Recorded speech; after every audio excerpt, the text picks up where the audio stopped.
Merci de nous donner la parole parce que c'est vrai que la parole du citoyen est souvent disqualifiée et c'est comme ça que je rentrerai dans le combat de la SNEM. C'est-à-dire que voilà, on a été habitants, riverains, usagers du quartier, parents d'élèves et que on a, depuis notre endroit, simplement d'être présent dans ce quartier-là, dit « ça sent mauvais ». Il y a un camion qui est en train de faire une opération de dépotage d'acide de l'usine et il laisse des coulures sur le trottoir. Qu'on ne comprend pas bien pourquoi les Skydomes qui normalement doivent rester fermés absolument sont ouverts en plein mois de mars. Ce n'est pas une question de chaleur, c'est certainement une question d'ambiance, d'air dans les ateliers. Et donc à toutes ces questions-là, la préfecture souveraine dans le contrôle de ces usines ICPE, la SNEM à Montreuil, juste en bas de ce parc, est une usine ICPE, installation classée pour l'environnement, sous autorisation. Effectivement, ils sont venus après nos signalements, mais de façon très opaque, on ne sait absolument pas quels sont les process qui sont utilisés, alors qu'on a posé ces questions-là. Ils n'ont pas de réponse sur les odeurs, ils ont eu une réponse par rapport au lieu de dépotage, mais que 2 ans, 3 ans après, et puis de toute manière, tout va bien. Tout est sous contrôle, croyez-nous, sur parole. Après la découverte d'un 3e cas de leucémie dans une portion de rue de 100 mètres, est-ce qu'il y a un problème avec cette usine? C'était ça la question. Et à cette question-là, personne ne nous a répondu. Ou en tout cas, ils répondent à côté.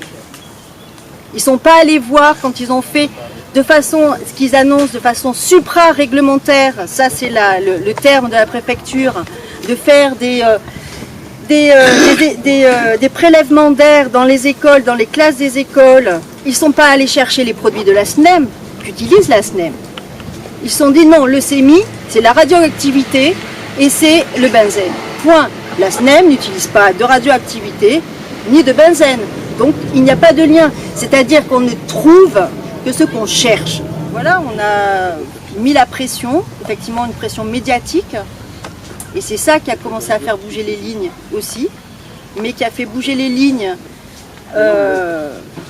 pas dans le sens dans lequel on le voudrait, c'est-à-dire que là on se retrouve avec une usine qui est en liquidation judiciaire et pour le motif économique.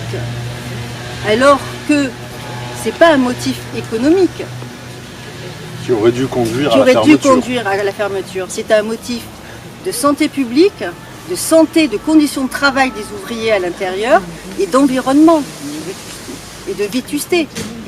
Donc ça, voilà, et on s'est aperçu nous à la lecture des 10 ans de contrôle qu'elle avait des problèmes depuis 10 ans, les mêmes, les rejets atmosphériques, des installations électriques vétustes qui étaient potentiellement, qui pouvaient provoquer incendie et explosion, des rejets constants et réguliers qui dépassent les normes en chrome total, en aluminium dans les eaux résiduaires.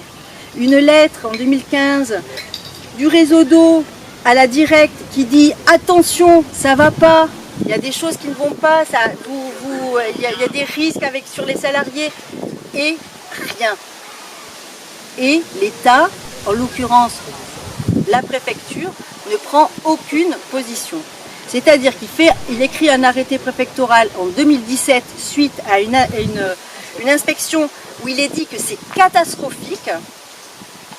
Il y a un arrêté préfectoral qui est édicté en 2007 qui va courir jusqu'à maintenant et sur lequel on voit qu'il y a 60 conditions qui pendant 10 ans, 12 ans n'ont jamais été respectées. C'est compliqué, c'est des temps en plus, ils usent de ça, c'est-à-dire qu'ils usent de vraiment attendre la fin des délais légaux pour nous donner les pièces et nous on a 10 jours pour nous retourner, donc pour appeler des gens compétents pour lire, on acquiert des compétences et ça c'est formidable, ça c'est vraiment chouette. Mais c'est aussi pour nous conforter parce qu'on a la sensation que ça nous arrive, et surtout c'est que ça ne nous arrive pas qu'à nous ça. On voit bien que là à vol d'oiseau, on n'est vraiment pas très loin de Romainville, il y a des gens de Saint-Nazaire qui nous ont contactés et on voit bien que c'est sur tout le territoire national tout ça. Il faut écrire, ce qui s'est passé. Parce que ça laisse des traces et pour tous les gens qui arrivent, ils relisent ça et puis ils voient tous ces combats et ce que vous avez obtenu, etc.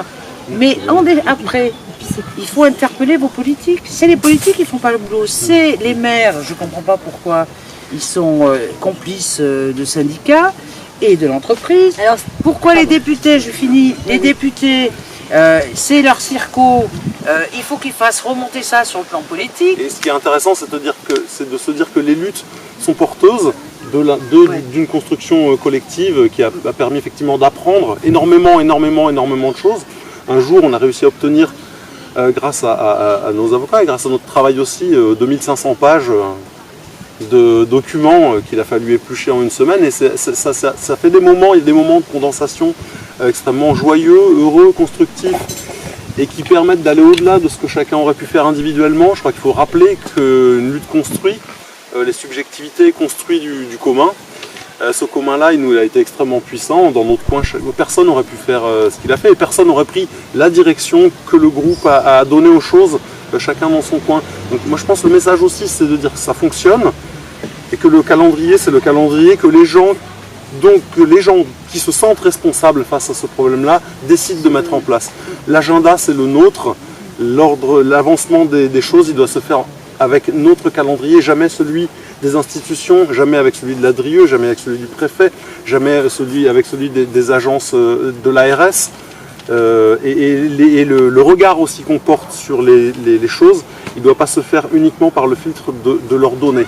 Même si un des grands leviers chez nous, ça a été d'utiliser systématiquement les documents qu'on obtenait de leurs services pour leur remettre en face. Et ça,